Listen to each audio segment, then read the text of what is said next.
이 시간 우리 하나님의 말씀 에스겔서 28장 1절부터 10절에 있는 말씀 보도록 하겠습니다.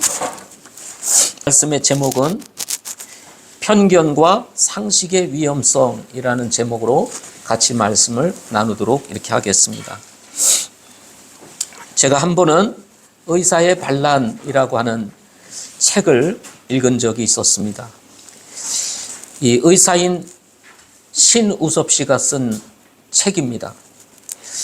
이 신우섭 씨가 대학병원에서 근무하면서 환자들을 두고 많은 진료를 하게 되었습니다.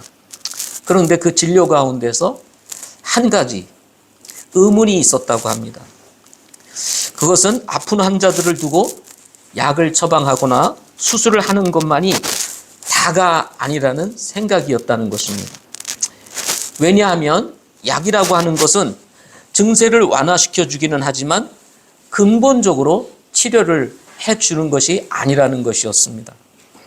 일반적으로 병원을 찾는 사람들이 알아야 할 상식 중에 하나는 어떤 약이든 독성을 가지고 있어서 먹고 난 후에는 증세가 완화되기는 하지만 이것과 상관없이 몸을 해롭게 하는 것들도 있다는 것입니다. 그러나 약이라고 하는 것은 병을 근본적으로 치료해 주는 것이 아니라 증세를 완화시켜 줌으로써 마치 아픈 것이 낫는 것과 같이 느껴지고 보이지만 실제는 그렇지 않다는 것입니다. 이것을 모르고 약을 계속해서 먹게 되면 몸의 기능이 약해지게 되고 약이 가지고 있는 독성 때문에 또 다른 질병에 노출됨으로 인해서 우리가 알지 못하는 또 다른 병을 키우는 원인이 된다는 것입니다. 제가 자녀들을 키울 때만 해도 사는 것이 어려워서 그런지는 몰라도 병원 가는 것 자체가 참 쉽지 않았습니다. 그냥 대충 다 집에서 해결을 했습니다. 열이 많이 나도 그냥 물수건으로 벗겨놓고 막 아이는 울고 난리를 쳐도 물수건으로 물을 묻혀가면서 열을 내리는 일을 했습니다. 그런데 요즘은 제가 우리 아이들이 자녀를 낳고 키우는 것을 보니까 아프면 병원 가고 뭐 좀 이상하다고 보면 병원 가고 병원을 내 집 드나들듯이 이렇게 드나드는 것을 보게 됩니다. 그래서 갖다 먹는 약들을 보게 되면 대부분 다 항생제고 뭐 그런 거 아닙니까?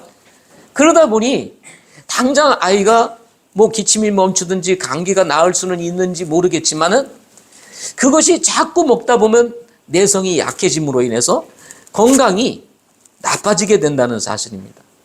그런데 사람들은 그렇게 요즘 젊은이들은 그렇게 생각하지 않는 것. 아프면 병원을 가는 것. 이것을 너무나 잘 알고 있었던 이 심우섭 씨가 의사의 반란이라는 책을 써서 이 사람들이 가지고 있는 기본적인 편견과 상식을 좀 바꾸고 싶었던 그런 마음을 가지고 있었던 것 같습니다. 그래서 이 의사의 반란이라는 이 책을 읽어보게 되면 이 책에서 신우섭 씨가 하는 말이 있습니다. 그것이 뭐냐면 건강하려면 병원과 약을 버리라 하는 것입니다.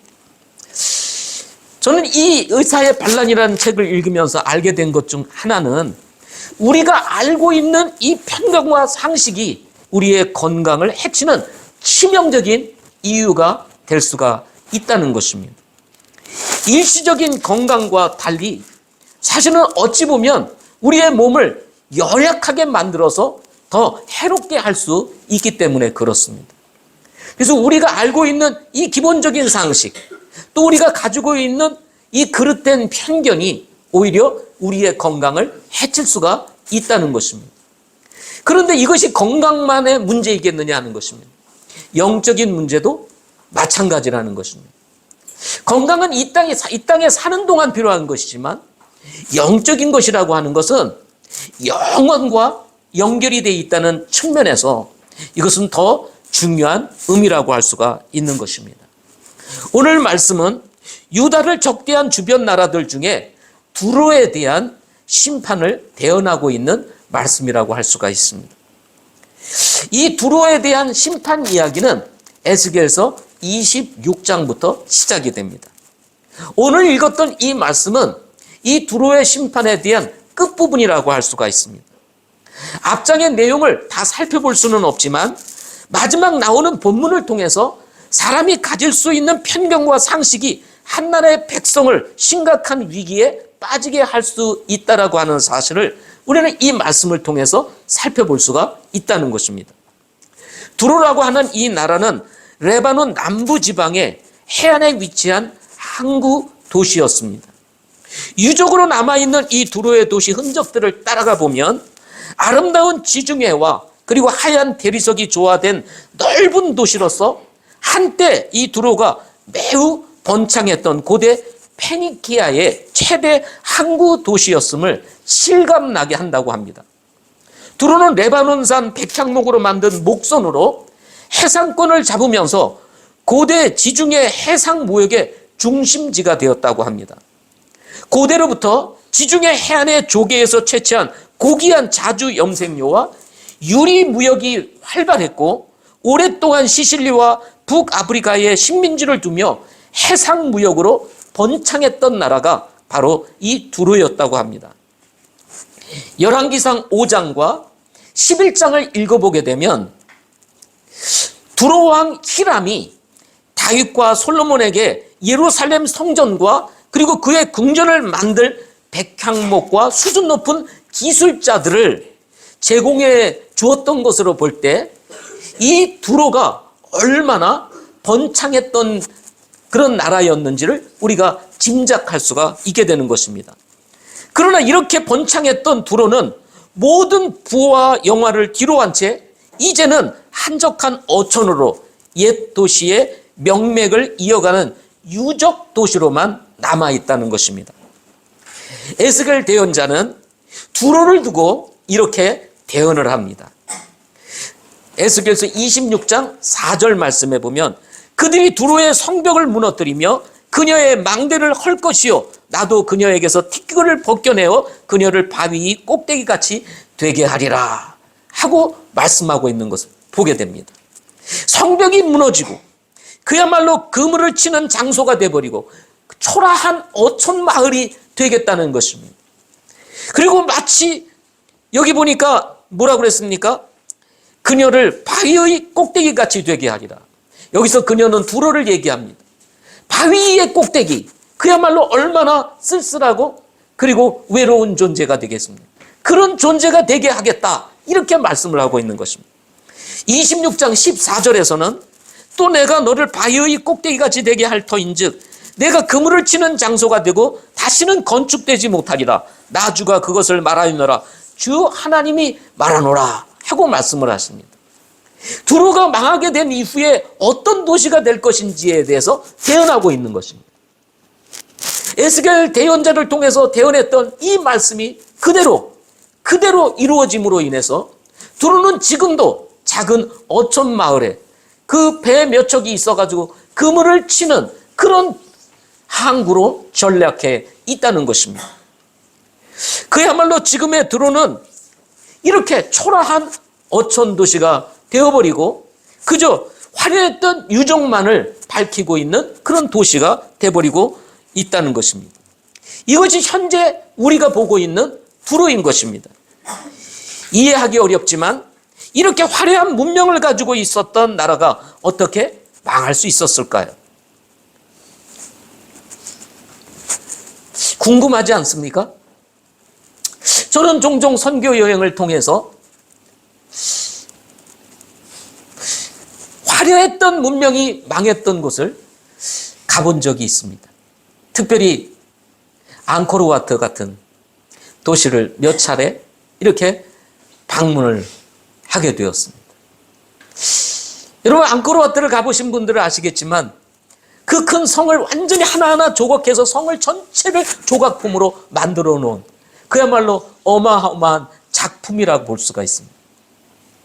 그런데 그렇게 화려했던 그 문명도 그 도시가 완전히 가려진 채 사람들에게 알려지지 않은 그야말로 폐허가 된 망가진 도시가 되어버리고 말았습니다.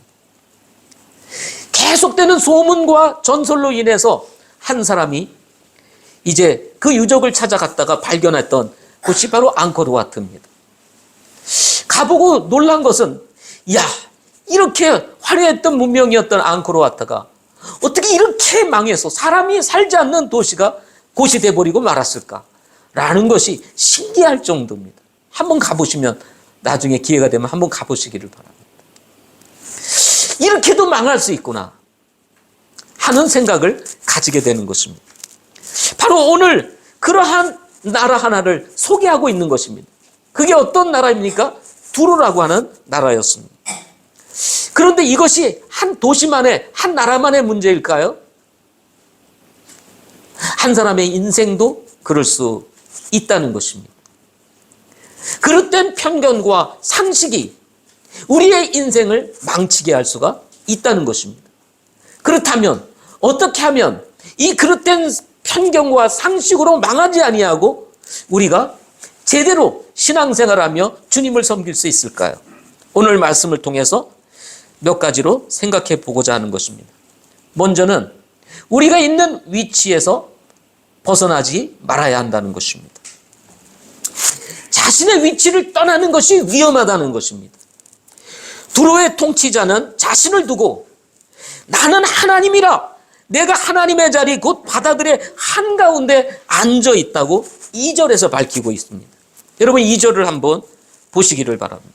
한번 같이 읽어볼까요? 시작.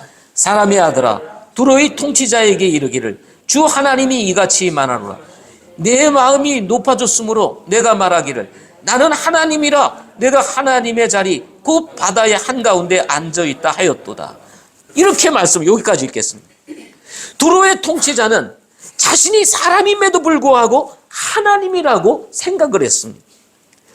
사람이 하나님이 된 것입니다. 보통 일반적으로 평범한 사람의 생각은 사람은 하나님이 될 수 없다는 것입니다. 사람이 신이 될 수가 없다는 것입니다. 이게 정상적인 상식 아닙니까? 그런데 이 두로의 통치자는 내가 하나님이라는 거예요. 사람의 위치를 떠나버리고 만 것입니다. 이것이 그릇된 편견이며 상식이라는 것입니다. 기본 질서가 무너지게 되면요, 어떻게 됩니까? 혼돈이 찾아오게 되는 것입니다. 이 두로의 통치자는 이 상식과 기본 질서를 무너뜨리고 자신을 하나님이라 칭함으로 인해서 자신에게 다가올, 그리고 그 두로가 직면하게 될 미래를 바라보지 못하고 있었다는 것입니다. 그의 이러한 사고는, 이런 상식은 하나님에 대한 도전이었습니다. 마치 첫사람 아담과 이브가 타락한 이유가 어디에 있습니까? 그것은 사람의 위치를 떠나 신이 되고 싶은 욕망을 이기지 못하고 선악을 알게 하는 나무의 열매를 먹었기 때문이라는 것입니다. 여러분, 타락의 본질이 무엇입니까? 타락의 본질은 위치를 벗어나는 것입니다. 있어야 할 위치를 벗어나는 것이, 그게 타락의 본질인 것입니다. 있어야 할 위치, 앉아야 할 자리, 이곳에서 벗어나게 되는 것, 이것이 항상 우리 인생 가운데 문제가 된다는 것입니다. 그러면 반대로 진리가 무엇입니까? 진리는요, 원래의 위치로 찾아가는 것이 진리인 것입니다. 왜 사람이 진리를 찾아 헤맵니까? 인생이 힘들거든요. 제대로 살지를 못하거든요. 그럼 왜 제대로 못 삽니까? 진리를 모르기 때문에. 그래서 진리를 끊임없이 찾아가는 것은 인간이 원래 있어야 할 자리로 찾아가고 싶은 마음 또한 있기 때문에 그렇다는 것입니다. 왜 사람이 망합니까? 왜 사람이 실수합니까? 왜 사람이 실패합니까? 왜 사람이 죽게 됩니까? 다른 것이 아닙니다. 있어야 할 자리를 떠났기 때문이라는 거예요. 사람이 병들게 되는 본질적인 원인이 무엇입니까? 성경에서는 죄를 범했기 때문이라고 말씀하고 있는 것입니다. 죄가 무엇입니까? 위치를 벗어나는 거예요. 있어야 할 자리를 벗어나는 것, 이것이 바로 죄라는 것입니다. 예수님을 믿는 사람이나 예수님을 믿지 않는 사람이나 이 원리는 같습니다. 왜 하나님의 천사인 루시퍼가 타락을 해서 마귀가 됐습니까? 이사야서 14장 12절 말씀에 보면 이렇게 말씀하고 있습니다. 오 아침의 아들 루시퍼야, 내가 어찌 하늘에서 떨어졌는가? 민족들을 약하게 만든 자야, 내가 어찌 끊어져 땅으로 떨어졌는가? 내가 내 마음속으로 이르기를 내가 하늘로 올라가 내가 하나님의 별들 위로 내 왕자를 높이리라. 또 내가 북쪽의 옆면에 있는 회중의 산 위에 앉으리라. 내가 구름들이 있는 높은 곳 위로 올라가 내가 지극히 높은 이와 같이 되리라 하였도다. 그러나 너는 끌려가 지옥으로 곧 그 구덩이의 옆면으로 내려가리라. 가장 화려했던 천사 중에 하나였던 이 루시퍼. 이 루시퍼가 타락하여 마귀가 됐던 이유는 결국은 뭐예요? 천사의 위치를 떠나서 하나님의 자리로 올라갔기 때문이다 라고 하는 사실을 본문에서 말씀해 주고 있는 것입니다. 이 천사인 루시퍼가 타락함으로 인해서 결국은 이 땅에서도 동일한 일들이 벌어지게 된 것입니다. 그래서 사람들은 끊임없이 이 천사와 같이, 이 타락한 천사와 같이 자기 자리를 떠나서 더 높은 곳으로 올라가고자 하는 욕망이 우리에게 있다는 것입니다. 사람들이 자리를 떠나는 이유가 여기에 있는 것입니다. 삼손이 왜 비참하게 최후를 맞이하였습니까? 왜 이스라엘이 분열이 돼가지고 북왕국 이스라엘, 남왕국 이스라엘로 유다로 바뀌게 되었습니까? 이후에 로마의 지배를 받음으로 인해서, 침략으로 인해서 이스라엘이 2000년 동안 나라 없이 떠돌이 생활을 하게 되었던 이유가 어디에 있습니까? 답은 하나입니다. 이스라엘이 위치를 벗어났기 때문이라는 거예요. 하나님을 믿어야 될 위치, 하나님을 신뢰해야 될 위치, 이 위치를 떠나서 하나님을 믿지 아니하고 우상을 섬기고 세상을 쫓아가고 이렇게 되다 보니 하나님께서 완전히 이스라엘을 무너뜨리게 되는 일들이 일어나게 된 것입니다. 여러분, 우리가 사는 세상을 한번 들여다보시기 바랍니다. 왜 이렇게 어지럽습니까? 왜 믿을 수 없는 세상이 되어가고 있습니까? 믿음의 자리, 진실의 자리를 떠났기 때문이라는 거예요. 잘 먹고 잘 사는 길이라면 수단과 방법을 가리지 않는 세상이 돼버리고 말았습니다. 보이스피싱과 같은 것이 그런 것 아닙니까? 가정이 무너지는 이유가 어디에 있습니까? 누군가 위치를 떠나기 때문에 일어나는 문제라는 거예요. 예. 모든 실패, 모든 실수 다 어디에서 일어납니까? 그 원인은 위치를 벗어나게 되면 실수하게 되고 실패하게 되고 혼란이 찾아오게 되고 문제가 생기면서 복잡해지게 되는 것입니다. 그렇다면 우리가 어떻게 해야 될까요? 답은 한 가지입니다. 아주 단순합니다. 하나님께로 돌아가야 되는 것이에요. 이것이 사는 길입니다. 사람이 믿든 안 믿든 간에 사람이 살 수 있는 유일한 길은, 망하지 않는 유일한 길은 바로 우리를 창조하시고 만드시며 우리의 삶의 모든 기준과 질서를 가지고 계시는 하나님께로 돌아가야 된다는 것입니다. 다른 길은 없습니다. 다른 길은. 네. 당시 고대 근동 중 메소포타미아와 시리아에서는 왕은 신으로부터 특별히 선택받은 존재라고 이렇게 여겼다고 합니다. 이집트에서는 왕 자신이 신적인 존재, 즉 신들의 집단 중에 속한 하나의 신으로 여겼다고 합니다. 이러는 영향을 받고 있었던 두로의 왕은 자신의 뛰어난 모습에 스스로 매료되어서 신적인 존재로 자신을 높이게 된 것입니다. 이런 잘못된 착각에서 비롯된 편견과 상식이 인간의 위치를 떠나 하나님이 되고자 하는 높은 마음을 가짐으로 이 두로, 화려했던 이 두로, 강했던 이 두로가 순식간에 망하게 되는 이유가 되었다는 것입니다. 하나님 없이 사는 사람들이 망하는 이유가 어디에 있습니까? 신앙생활을 하면서도 제대로 신앙생활을 하지 못하는 이유가 어디에 있습니까? 자신이 주인이 되어서 사는 것이 자신을 하나님으로 여기는 것과 같기 때문에 그렇다는 거예요. 예? 하나님이 주인 되어야 되는데 스스로 자신이 주인 되어서 살아가는 것이 문제라는 것입니다. 2절 말씀에 보면 하나님의 자리라는 말이 나옵니다. 여기 이 자리라는 이 단어는 모세부라고 하는 히브리어 단어인데요. 일정한 무리의 백성들이 거하는 주거지라는 의미도 있지만 왕상 열왕기상 10장 5절이나 시편 107편 32절에서는 장로들이나 고위 관리들의 회합을 의미하기도 하고 사무엘상 20장 25절에서는 왕이 앉는 자리를 의미하기도 한다라고 기록하고 있습니다. 시편 132편 13절에서는 하나님께서 거하시는 거처라는 의미도 가지고 있는 단어입니다.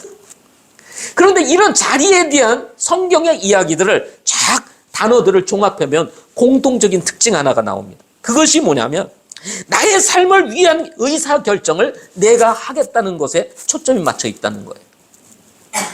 사단 마귀가 주는 거짓된 욕망이 그릇된 편견과 상식으로 작용하게 되므로 끊임없이 높은 자리를 꿈꾸게 만들어서 스스로 모든 것을 선택하며 결정할 수 있는 권위를 가진 존재로 자신을 여기게 만든다는 것입니다. 결국 이것이 망하게 되는 원인이 된다는 것입니다. 세계 역사를 한번 다 들여다보십시오.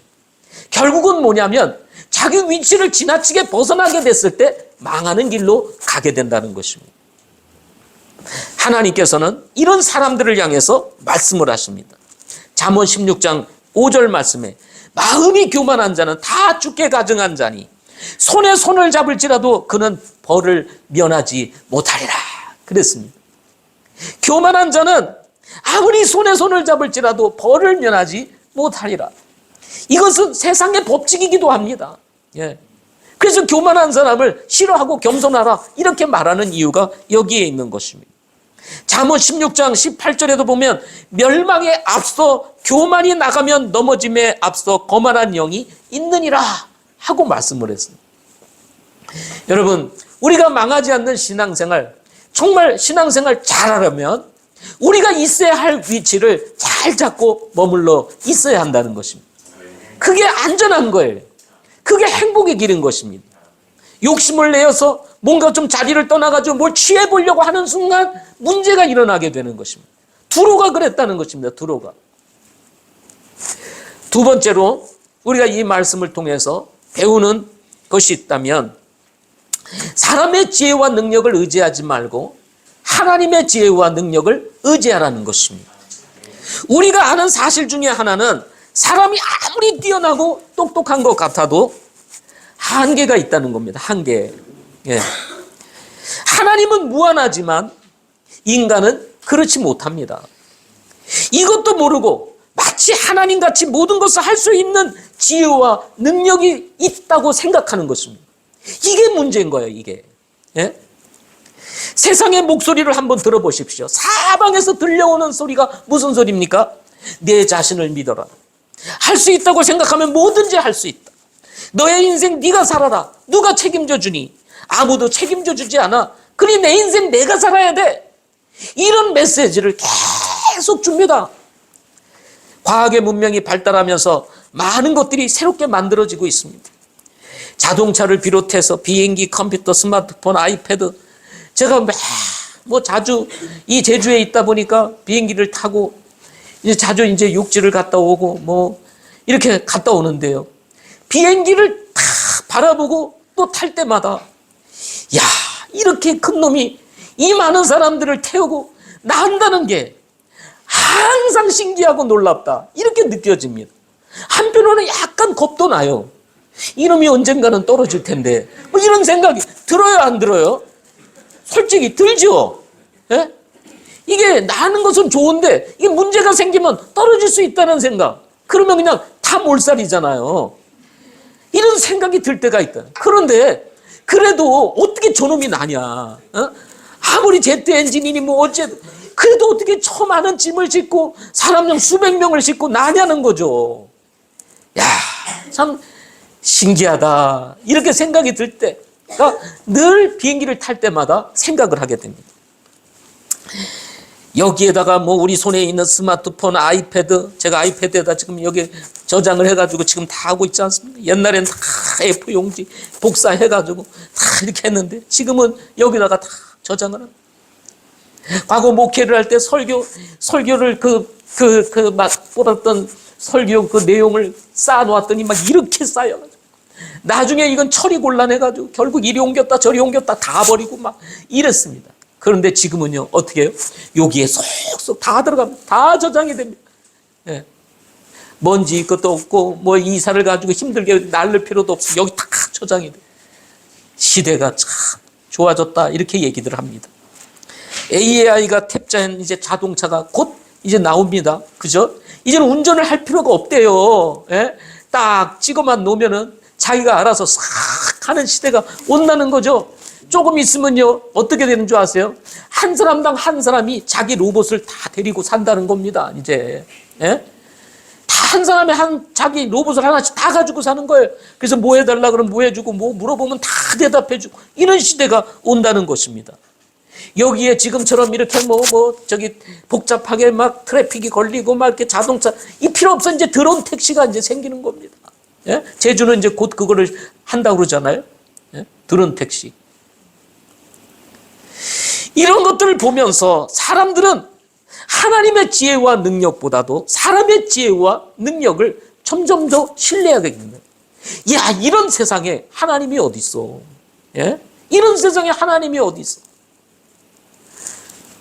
하나님보다도 사람이 더 똑똑한 것 같이 느껴지는 시대에 우리가 살고 있다는 것입니다. 그래서 사람들은 하나님보다도 누구를 더 과학을 더 의지하게 되는 일들이 벌어지게 되는 것입니다. 그러나 아무리 우주선을 발사하고 인공위성을 쏘아 올리고 저 화성에다가 메모리 저장 장치를 거기다 갖다 다 하고 뭐 어쩌고 저쩌고 다 한다 할지라도 아무리 그런다 할지라도 사람에게는요 어쩔 수 없는 한계가 있다는 것입니다. 그렇게 똑똑하고 잘났는데 왜 지구는 살기 어려운 환경으로 점점 빠져가고 있습니까? 건강을 위협하는 가공식품들이 판을 치는 이 세상에서 과연 무엇을 기대할 수가 있겠느냐 이거죠. 문명이 발달하면 발달할수록 일반적인 사람들은 난민 수준으로 떨어진다고 하는데 이런 이야기는 왜 도대체 나오느냐 이거죠. 더 잘 살아야 되는 난민 수준으로 떨어진다는 것입니다. 지금 시대를 사는 사람들은 똑똑한 스마트 시대라고 합니다. 문제는 똑똑한 스마트 시대의 부작용은 사람들의 뇌가 녹슬게 된다는 것입니다. 디지털 치매가 들어보셨어요? 치매는 치매인데 디지털 치매가 온답니다. 진짜 치매로 발전하고 이 디지털 치매가 진짜 치매로 발전하고 기억력 감퇴와 스트레스에 의해 공황장애를 일으키는 치명적인 문제를 일으키고 있다는데 이 발전이라는 것이 도대체 어떤 의미를 가지고 있느냐 하는 것이죠. 두로왕의 문제가 무엇입니까? 자신을 굉장히 똑똑한 사람으로 능력 있는 사람으로 여겼다는 것입니다. 얼마나 지혜로운지 왕에게 숨길 것이 없을 정도로 그는 지혜로웠습니다. 상업적인 지혜와 지식이 뛰어나 곳간에 금과 은이 쌓였습니다. 큰 지혜를 가지고 있어서 해상 무역까지 이루어서 재물을 엄청나게 불렸습니다. 그야말로 해상의 패권을 잡고 바다 한가운데서 통치하고 지배할 정도의 강력한 힘을 가지고 있었습니다. 당시 주병들과 비교할 수 없을 정도의 부와 영화를 누리게 되었는데 이런 영화를 누리고 이런 힘을 가지게 되고 이런 부를 가지게 되자 아마도 이 두로왕은 이렇게 생각을 했을 것입니다. 이런 세상에 하나님이 어디 있어? 내가 하나님이지. 에? 이런 패권을 가지고 이 해상을 통치하고 있는 내가 하나님이지 하나님이 어디 있어? 아마 이런 생각을 가지면서 나는 하나님이라 하고 이렇게 여겼을 것입니다. 결국 그것이 그를 망하게 하는 원인이 되었다는 것입니다. 사람을 누가 만들고 누가 세상을 창조했는지를 망각하기 시작을 하게 된 것입니다. 이렇게 그릇된 편견과 상식이 두로와 같은 운명의 길로 가게 되는 이유가 된다는 것이 심우섭 씨가 말했듯이 약이 좋은 점도 있지만 나쁜 것도 있다는 사실을 망각하면서 마치 항상 좋을 것이라고 생각하고 문제가 없을 것이라고 생각했는데 그 뒤에는 이 두로를 망하게 하는 길로 가고 있었다는 사실인 것입니다. 에스겔서 28장 7절부터 8절에서 이렇게 말씀하십니다. 그러므로 보라, 내가 타국인들 곧 민족들 중에서 무서운 자들을 데려다가 내 위에 임하게 하리라. 그들이 자기들의 칼을 빼어 내 지혜의 아름다움을 치며 내 광채를 더럽히고 너를 구덩이로 끌어내리리니 내가 바다의 한가운데서 죽임당한 자들이 죽은 것 같이 죽으리라. 이 교만하고 그리고 자신의 지혜와 능력으로 가득 차서 스스로를 하나님이라고 여기는 이 두로를 향하여 하나님께서 말씀하시기를 더 무서운 옆 나라를 데려다가 너를 완전히 쳐서 망하게 할 것이다. 이렇게 말씀하고 있는 것입니다. 너의 빛나는 가치, 너의 그 지혜의 아름다움, 그거 다 더럽히게 만들고 구덩이로 너를 완전히 떨어뜨림으로써 바다 한가운데서 죽임을 당한 자들이 죽은 것 같이 너 죽게 될 거야 하고 대언을 하고 있는 것입니다. 그리고 이어서 말씀하십니다. 내가 너를 죽이는 자 앞에서 여전히 말하기를 나는 하나님이라 하겠느냐? 오직 너를 죽이는 자의 손 안에서 사람이요 너는 하나님이 아니니라. 이렇게 될지라도 네가 너를 스스로 하나님이라 하겠느냐? 하고 말씀하시는 겁니다. 네? 너는 사람이야 사람, 하나님이 아니야 하고 하나님께서 지금 이 두로를 향해서, 이 두로 왕을 향해서 말씀을 하고 있는 것입니다. 여러분, 이 말씀이 우리의 마음에 깊이 다가오지 않습니까? 비록 나는 두로 왕같이 나는 하나님이야 라고 말은 안 하지만은 내가 하나님처럼 살아가고 있지는 않습니다. 옛말에 우리가 사용하는 옛말에 뛰는 놈 위에 나는 놈이 있다 하는 말이 있습니다. 이 말의 의미가 뭐죠? 뛴다고 나는 사람 생각 못하고 걸어오는 사람 생각하면서 뭐예요? 높은 마음을 가지고 있었던 거죠. 결국은 뭐냐면 겸손하라는 말입니다. 겸손하라는. 사는 것이 은혜라는 생각을 가지기 시작할 때 겸손히 내가 사는 것이 은혜야. 우리가 이 세상 살아보면 그렇게 느껴지지 않습니까? 여러분, 이런 생각을 가져야, 겸손해야 사는 것이 은혜라는 생각을 가질 때 비로소 하나님이 보이기 시작하는 거예요. 하나님이. 이러질 않으니까 하나님이 안 보이지. 자기밖에 안 보이는 거예요. 인간의 지혜가 무엇이고 능력이 무엇이겠습니까? 여러분 3일만 굶겨보세요.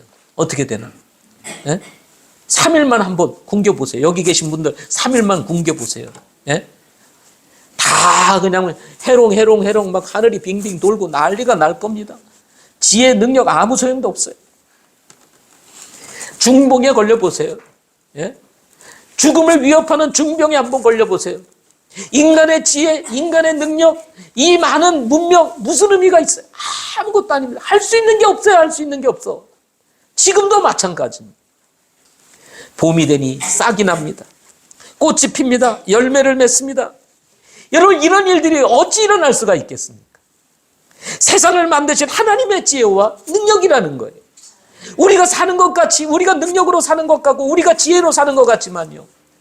여러분 이미 이런 지혜 이전에 하나님의 지혜와 능력이 우리의 모든 삶을 지금 다 지배하고 움직이고 있다는 거예요. 이걸 모르고 여기서 뭘 좀 내가 좀 잘해본다고 해가지고 그걸 가지고 마치 자신을 하나님이라고 여기는 것, 이거 다 우스운 일이라는 것이죠. 비행기 타고 올라가 보면요, 그렇게 높은 빌딩들도요 다 저기 보면 어떻게 해요? 조그매 보이잖아요. 하나님 앞에서요 인간의 힘이라는 거, 인간의 지혜라는 건 아무것도 아니라는 겁니다. 그런데도 마치 내 눈엔 크게 보이니까 이게 거대한 것처럼 생각하는데 그렇지 않다는 것입니다. 인간의 지혜, 인간의 힘 아무것도 아닌 것입니다. 우리가 하나님을 믿고 의지해야 하는 이유가 여기에 있는 것입니다. 시편 기자는 이런 하나님의 지혜, 하나님의 능력을 두고 이렇게 고백합니다. 시편 104편의 24절에서 오 주여, 주께서 행하신 일들이 어찌 그리 많은지요. 주께서 지혜로 그것들을 다 만드셨사오니 주의 부요하심이 땅에 가득하나이다. 이거를 바라보는 사람들은 겸손할 수밖에 없는 거예요. 네? 여러분 새벽 오름 올라가 보세요. 이 부요함을 한번 보세요. 네? 저는 아침마다 올라가면서 볼 때마다 너무 아름답고 좋다. 이것이 하나님이 만드신 이 자연, 이거 누가 만들 수 있겠냐 이 말이죠. 네? 하나님께서 이 놀라운 것들을 만들어서 우리에게 안겨주신 거 아닙니까? 사람을 만드시고 이 사람에 필요한 모든 것을 만들어서 지어주신 그 하나님의 은혜를 한번 생각해 보세요. 그래서 여러분 사는 길은 사람의 지혜, 능력 이거 의지하는 것이 아니라 하나님의 지혜와 능력을 의지해야 된다는 것입니다. 두로와 같이 자신의 지혜, 자신의 능력 의지하는 순간 여러분 우리 인생 망하는 겁니다. 마지막 세 번째, 유리한 환경을 따라가지 말라는 것입니다. 두로 왕은요, 많은 재물을 가지고 있었습니다. 금과 은이 곳간에 쌓여 있었습니다. 해상무역으로 그야말로 재물이 엄청나게 불어났습니다. 여기에 바다들의 한가운데 앉아있는 것과 같이 안전했습니다. 바다의 한가운데 앉아있다? 여러분 그거 앉아있을 수 있어요? 없어요? 없어요. 그런데 바다의 한가운데 앉아있는 것 같은 그런 안전함이 바로 이 두로 왕에게 있었습니다. 에스겔서 27장 4절에 보면 내 경계들이 바다 한가운데 있고 내 건축자들이 내 아름다움을 완전하게 하였도다. 야, 경계들이 바다 한가운데 있고 내 건축자들이 내 아름다움을 완전하게 하였도다. 아이고 뭐 그냥 이 두로 왕이 대단한 거죠. 예? 27장 25절에 보면 다시스의 배들이 내 시장에서 너에 대하여 노래하였으며 너는 충만히 채워져서 바다들의 한가운데서 심히 영화롭게 되었도다. 해상무역을 장악하면서 그야말로 두로 왕의 이름이 이 지역의 온 지역에 두루 파져서 야 너는 위대하다, 너는 아름답다, 너 대단해 하면서 모든 사람들이 우러러보게 만들었습니다. 우러러보게 되었습니다. 무슨 말입니까? 땅에서 사는데 부족함이 없었어요. 할 수 있는 것이라면 다 할 수 있는 능력이 있는 것처럼 보였습니다. 너무나 좋은 환경에 둘러싸여져 있었던 것입니다. 두로 왕은 아마도 생각을 했을 것입니다. 이렇게 사는 것이 영원할 것으로. 예. 영원할 것이리라. 아마 노래를 부르고 막 자기를 찬양하며 이러지 않았을까. 착각이죠. 오죽하면 자신을 하나님이라고 칭할 정도로 높아지게 된 것입니다. 쉽게 말하면 자신의 환경이 너무 좋았던 거죠. 예? 내가 이렇게 사는데 뭐가 부족하겠느냐? 하나님 의지할 필요가 없다. 예? 이 환경, 이것이 다 나를 두르고 있는데 내가 부족함이 무엇이 있으랴? 그 속에서 모든 것을 누리며 살 수 있을 것이라고 생각을 한 것이죠. 그러나 안전하다고 믿었던 항구 도시 두로가 어떻게 되었습니까? 에스겔서 27장 26절과 27절에 보면 너는 노젓는 자들이 너를 큰 물들로 데려갔으며 동풍이 바다들의 한가운데로 너를 부수었도다. 내가 몰락하는 날에 내 재물과 장토와 상품과 선원들과 선장들과 배의 틈을 막는 자들과 내 상품을 거래하는 자들과 내 안에 있는 내 모든 전사와 내 한가운데에 있는 내 온 무리에 속한 전사들이 바다들의 한가운데로 빠질 것이요. 의지했던 모든 것들이 그냥 다 바다의 한가운데 빠져들어가게 되겠다. 네가 그렇게 의지해? 그렇게 좋은 환경이야? 이게 영원할 것 같지 안전해? 아니야. 하나님께서 말씀 한번 딱 하시면 너 끝나. 지금 이렇게 얘기하고 있는 겁니다. 네가 하나님이야? 너는 사람일 뿐이야. 그런데 네가 하나님이라고 얘기를 해? 내가 손 하나 까딱하면 너는 그냥 망하는 거야. 그거를 모르는 겁니다. 그거를. 누가요? 이 두로 왕이. 결코 무너지지 않을 것이라고 생각했던 이 환경들이 한순간에 무너지게 되는 역사가 일어나게 됩니다. 여러분 기억하십시오. 안전한 것 같아도 하나님께서 치시면 순식간에 무너지는 겁니다. 예? 이 세상 것 의지할 게 없어요. 여러분 통장에 뭐 수십억이 들어가 있어도 그거 한순간에 무너질 수 있는 거예요. 예? 뭐 좋은 집 뭐 화려하게 가지고 있어도 그 어느 순간 무너질 수 있는 겁니다. 아무것도 아닙니다. 예. 그런데 제가 보니까요, 그렇게 잘 사는 사람이나 스포츠카 뭐예요 포르쉐 막 2억짜리 뭐 이런 거 막 몰고 다니는 사람이나 내가 먹는 거나 거의 비슷하더라. 예. 그래 안 그래요? 아 거기서 쌀 먹지 무슨 뭐 어디 가서 뭐 다른 거 먹습니까? 저도 하나로마트에서 우리나라에서 제일 좋은 쌀 사다가 먹어요. 예. 예. 철원 쌀. 예? 그럼 그 사람은 뭐 더 좋은 거 먹습니까? 예? 저는 이곳에서 육지 사람들이 잘 먹지 못하는 이 제주 흑돼지를 먹고 산다고요. 별 차이 없어요. 그거 먹으려고 비행기 타서 어서 먹고 가고 그래요. 별 차이가 없다는 겁니다. 예? 그런데 마치 그것으로 인해서 내가 뭐가 된 것이냐 의지하고 그걸 바라보고 찬양하고 노래하고 으쓱으쓱대고 그러니 뭐가 되겠습니까? 인생이 안 무너질 것 같아도 한순간에 무너지는 것입니다. 여러분 바벨탑을 보세요. 성경에 나오는 바벨탑. 야, 우리 하나님 꼭대기까지 한번 닿아서 하나님과 한번 대면해 보자. 바벨탑을 막 쌓는데 하나님께서 톡 치니까 어떻게 됐어요? 다 무너지고 너희 그런 생각을 다시는 갖지 못하도록 내가 언어를 좀 혼잡시켜야 되겠다. 그러니까 갑자기 쌀라쌀라되고 그래서 오늘날 여러분이 힘든 거예요. 왜 외국어를 해야 돼요? 예? 원래 외국어 안 해도 됐어. 언어가 하나였어요.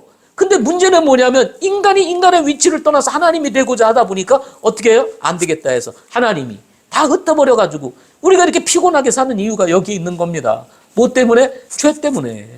예? 여리고성이 무너지는 것을 보십시오. 철옹성 여리고성 한순간에 무너지는 거예요.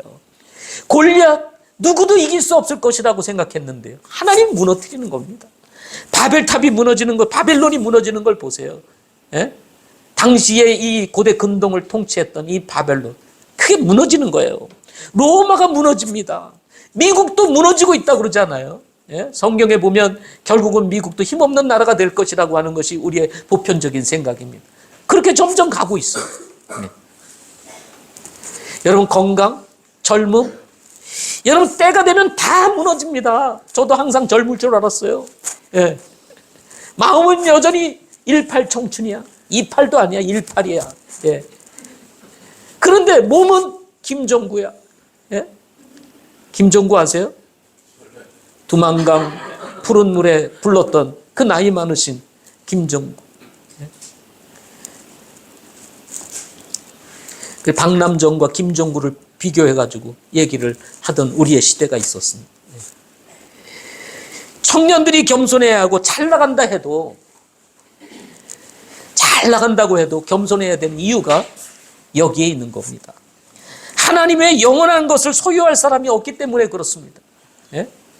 그래서 성경은 이렇게 선포하는 것입니다. 요한복음 5장 39절 성경 기록들을 탐구하라. 너희가 그것들 안에서 영원한 생명을 얻는 줄 생각하거니와 그것들 곧 나에 대하여서 증언하는 것들이라. 성경을 탐구하라는 거예요. 그것 안에서 뭘 얻을 수 있어요? 영원한 생명. 일시적인 생명이 아니고 이 땅에서 잘 살다가 사라지는 생명이 아니고 영원한 생명이 있는 줄 알지 못하느냐. 그래서 성경을 탐구하는 그것이 곧 누구에 대하여? 예수님에 대하여 증거하는 것입니다. 예수님이 아니고서는 영원한 삶을 추구할 수가 없기 때문에 그렇습니다. 일시적이고 잘 나가는 것, 이 손에 잡히는 것, 이 모든 것들은 다 무너질 것이고 사라질 것들이라는 거예요. 사라지지 않는 것이 있는데 그것이 예수님을 믿고 영원한 생명 얻는 것이라는 것입니다. 그런데 그 다음 말씀을 우리가 잘 들어봐야 돼요. 39절 하시고 40절에 이런 말씀을 했습니다. 그러나 너희는 생명을 얻기 위해 내게 오기를 원치 아니하는도다. 생명이 있는데도 불구하고 사람들이 예수님께로 가는 걸 원치 않는 거예요.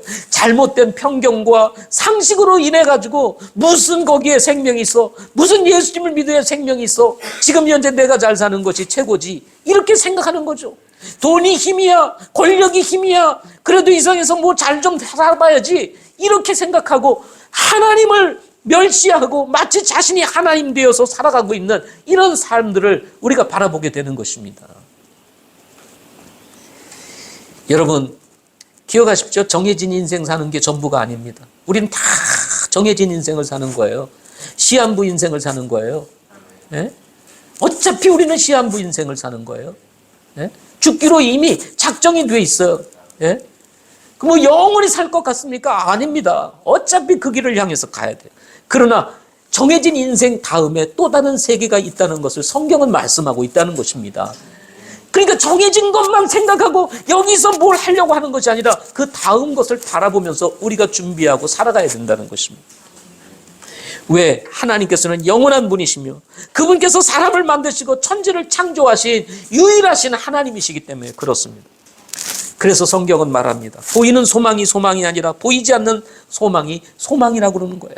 왜? 죽음 너머는 감춰져 있거든요. 이건 비밀의 사이, 신비에 속한 것이거든요. 그것을 성경을 통해서 풀어주시는 겁니다. 그래서 성경을 아는 사람이 복이 있는 사람이고 이 말씀을 받아들여서 자신의 것으로 삼는 사람이 복이 있는 사람이라는 것입니다. 네. 이건 모르면 두로와 같이 살다가 인생 망하는 것입니다. 이것을 성경에서 지금 이 에스겔서 28장이라고 하는 이 말씀을 통해서 두로라고 하는 한 왕의 이 정말 어리석은 생각과 판단을 얘기하시면서 이것을 우리에게 보여주시고 있는 것입니다. 저는 여러분이 어떤 이유로든 하나님의 계획과 섭리 가운데 여기에 계시는 것입니다. 따라서 오늘 우리가 이 전에 들은 이 말씀이 우리의 메시지가 되어서 우리의 심령에 박히고 이것이 나의 삶을 주관할 수 있는 말씀이 된다면 우리의 인생은 달라질 것입니다. 네. 결론적으로 지금까지 세상 살면서 배우고 알고 있었던 상식과 그릇된 편견을 내려놓고 저는 여러분들이 겸손히 하나님께 나아가시는 분들이 될 수 있기를 소망합니다. 고린도후서 4장 16절부터 18절까지 말씀을 읽고 오늘 말씀을 마치도록 하겠습니다. 한번 가만히 묵상하시면서 들어보시기 바랍니다. 제가 성우같이 이 말씀을 낭독해 드리도록 이렇게 하겠습니다. 이런 까닭에 우리가 낙심하지 아니하노니 우리의 겉사람은 썩어 없어져도 사람은 날마다 세워지는도다. 우리가 잠시 받는 가벼운 고난이 우리를 위해 훨씬 더 뛰어나고 영원한 영광의 무거운 것을 이루느니라. 우리는 보이는 것들을 바라보지 아니하고 보이지 아니하는 것들을 바라보나니 보이는 것들은 잠깐 있을 뿐이나 보이지 아니하는 것들은 영원하니라. 보이는 것을 위해서 살아가는 것이 아니라 보이지 않는 영원한 삶, 우리가 결코 이 땅에서 취할 수 없는 것들을 예비하시고 기다리시는 우리 하나님께로 가는 것이 인생의 복이요 축복이라는 것입니다. 그래서 구원받아야 되는 거예요. 오늘 이 세상 떠나도 천국 갈 수 있는 확신이 우리에게 있어야 되는 이유가 여기에 있는 것입니다. 교회를 다니는 수많은 사람들이 이런 확신 없이 그저 그냥 종교 생활을 하고 있단 말이죠. 예수님 믿고 구원받는 것, 예수님이 이 땅에 오신 가장 중요한 이유이며 목적인 것입니다. 예수님은 잃어버린 자를 찾아 구원하시기 위해서 이 세상에 오셨기 때문에 그렇습니다. 기도하겠습니다.